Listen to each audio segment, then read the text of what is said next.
My boetie en sisse, goeiemôre en wees gegroet in die wonderlike naam van Jesus op hierdie geseënde woensdagoggend en baie dankie dat ek die voorreg het om vir julle 'n gebed te kan bid vandag. Ek hoop julle het lekker geslaap en julle is uitgerus vir hierdie dag wat voorlê.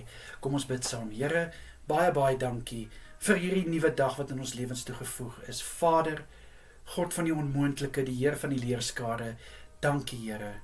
Vader, heilig is die naam van Jesus Christus, die naam bo alle name wat ons deur hierdie nag gedra het. Dankie Here. Dankie vir rus. Dankie liewe Here vir u hand van bewaking oor ons. Liewe Here, ek bid vir hierdie dag dat u asseblief elke boeta en sissa se dag sal vul, Vader, met goedheid en met guns.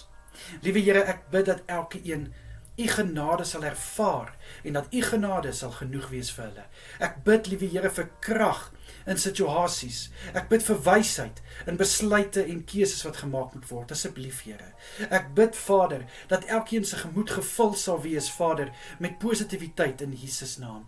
Vader, dat elkeen verby die negatiewe sal kyk. Asseblief, Here, dat hulle fokus sal wees op Jesus Christus.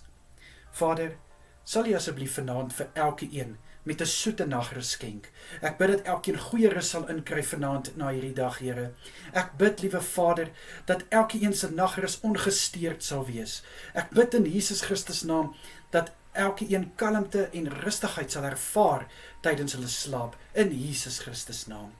Vader, sal u ook asseblief elkeen beskerm deur hierdie dag en ek bid dat u asseblief elkeen sal veilig hou deur vanaand. Asseblief, Here.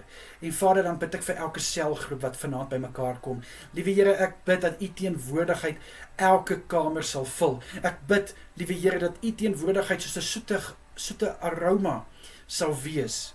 Asseblief, liewe Here. Vader, ek bid in u kosbare naam dat u asseblief vir elke een wat gaan bywoon, Vader, die moed sal gee om nie terug te hou nie wanneer dit kom by u woord nie, maar ook, liewe Here, iets na die aand toe te bring, wat hulle ook kan versterk, hulle verhouding met u na die volgende vlak vat. Asseblief, liewe Here, ek bid in Jesus naam dat elkeen vrywillig sal wees om ook deel te hê aan die gesprek.